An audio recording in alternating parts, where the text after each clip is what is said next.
శ్రీమాత్రే నమః. పోయిన వీడియోలో మనం వేదాల్లో అతి ముఖ్యమైన రుద్రాధ్యాయాన్ని మొదలుపెట్టాం. దానికి కొనసాగింపుగా ఈరోజు మిగతాది కంప్లీట్ చేద్దాం. ముందుగా పోయిన వీడియోలో ఏం చెప్పామో ఒకసారి స్మరణ తెచ్చుకుందాం. ఓం అస్య శ్రీ రుద్రస్య ప్రశ్నస్య అఘోర ఋషిః అనుష్టం ఛందః సంకర్షణమూర్తిస్వరూపో యేసామాదిత్య పరమపురుషః స ఏషా రుద్రో దేవతా అగ్నిక్రతుచరమేష్టికయాగం శతరుద్రీయే జపే అభిషేకే వినియోగః. ఇప్పుడు మిగతా మంత్రం ఏంటో చూద్దాం.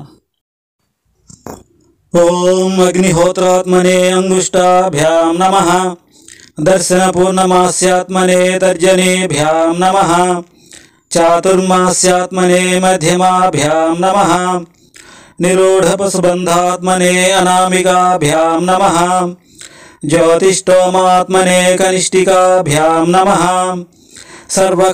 సర్వకృత్వాత్మనే కరతలకరపృష్టాభ్యాం నమః ఓం అగ్నిహోత్రాత్మనే హృదయాయ నమః దర్శనపూర్ణమాస్యాత్మనే శిరసే స్వాహా చాతుర్మాస్యాత్మనే శిఖాయై వషటు నిరూఢపశుబంధాత్మనే కవచాయ హుం జ్యోతిష్టోమాత్మనే నేత్రత్రయాయ ఔషటు సర్వకృత్వాత్మనే అస్త్రాయ ఫట్ ఓం భూర్భువస్సువరోమతి దిగ్బంధః. ఈ మంత్రం యొక్క అర్థం ఏమిటో ఇప్పుడు తెలుసుకుందాము. ఓం అగ్నిహోత్రాత్మనే అంగుష్టాభ్యాం నమః. అగ్నిహోత్రము వలె ఆత్మస్వరూపమైన నీ బటన్వేలుకు నమస్కరిస్తున్నాను. ఓం దర్శనపూర్ణమాస్యాత్మనే తర్జనీభ్యాం నమః. మమ్ములను సరైన దారిలో నడిపించుటకు దారి చూపించే ఆత్మస్వరూపమైన నీ చూపుడు వేలుకు నమస్కరిస్తున్నాను. చాతుర్మాస్యాత్మనే మధ్యమాభ్యాం నమః. చాతుర్మాస వ్రతమునకు మధ్యగా ఉన్న నీ మధ్యవ్రేలుకు నమస్కరిస్తున్నాను. ఓం నిరూఢపశుబంధాత్మనే అనామికాభ్యాం నమః. అనామిక అంటే పేరు లేనిది. దీన్నే ఉంగరపు వ్రేలు అని కూడా అంటారు. చేతికి ఉన్న 5 వేళ్లకు పేర్లు ఉన్నాయి, కానీ ఉంగరపు వేలుకు మాత్రం పేరు లేదు. చేతికి ఉన్న 5 వేళ్లలో 4 వేళ్లకు మాత్రమే పేర్లు ఉన్నాయి. బొటన వ్రేలు, చూపుడు వ్రేలు, మధ్య వ్రేలు, చిటికిన వ్రేలు, ఇలా 4టికి 4 పేర్లు ఉన్నాయి, కానీ ఉంగరపు వేలుకు మాత్రం పేరు లేదు. దీన్ని అనామిక అని అంటారు. ఇక మన శ్లోకానికి వస్తే, నిరూఢ పశుబంధాత్మనే అనామికాభ్యాం నమః.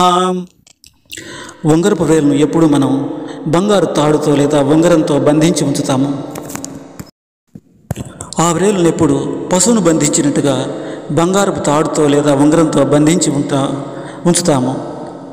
నిరూఢ పశుబంధాత్మనే అనామికాభ్యాం నమః అంటే నిరూఢంగా, అంటే ఎక్కడో మనలో దాగి ఉన్న పశు లక్షణాన్ని బంధించే ఆత్మస్వరూపమైన నీకు నేను నమస్కరిస్తున్నాను.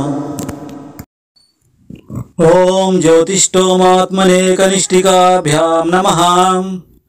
జ్యోతి అంటే చిన్న మంట. 2 కనుబొమ్మల మధ్యలో భూమధ్యంలో జ్యోతి స్వరూపంలో, చిన్న జ్యోతి స్వరూపంలో ఉన్న నీకు నేను నమస్కరిస్తున్నాను. నీ చిటికిన వ్రేలుకు నేను నమస్కరిస్తున్నాను. సర్వకృత్వాత్మనే కరతలకరపృష్టాభ్యాం నమః. అన్ని పనులను చేసి నీ అరచేయి వెనుక భాగమునకు నమస్కరిస్తున్నాను. ఓం అగ్నిహోత్రాత్మనే హృదయాయ నమః. అగ్ని రూపంలో నా హృదయంలో ఉన్న నీకు నేను నమస్కరిస్తున్నాను.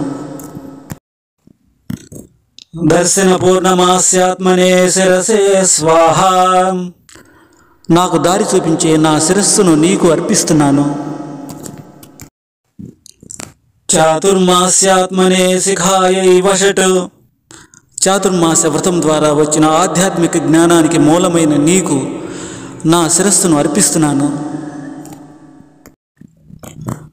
నిరూఢ పశుబంధాత్మనే కవచాయ హుం. నిరూఢ పశుబంధాత్మ రూపంలో ఉన్న నీవు నాకు రక్షణ కవచముగా ఉండుము. జ్యోతిష్టోమాత్మనే నేత్రత్రయాయ ఔషటు. నా హృదయంలో జ్యోతి స్వరూపమైన నీవు భూత భవిష్యత్ వర్తమానాలకు ప్రతీక అయిన త్రినేత్రధారి అయిన నిన్ను రమ్మని ఆహ్వానిస్తున్నాను.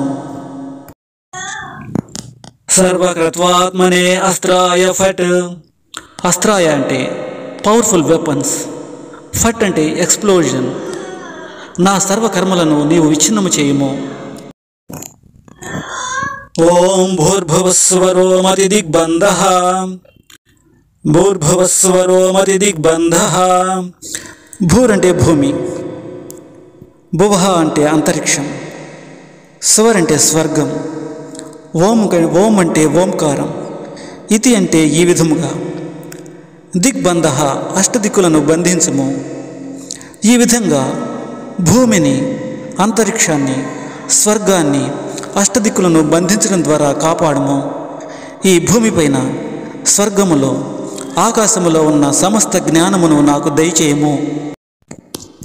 ఇంతవరకు మనం చెప్పుకున్న మంత్రాలు రుద్రాధ్యాయానికి ముందు ఇంట్రొడక్షన్ మాత్రమే, ఉపోద్ఘాతం మాత్రమే. ఈసారి వీడియోలో రుద్రాధ్యాయాన్ని ప్రారంభిద్దాము. ఓం సహనా భవతు సహనౌ భునక్తు సహ వీర్యం కర్వావహై తేజస్వినావధీతమస్తు మా విద్విషావహై.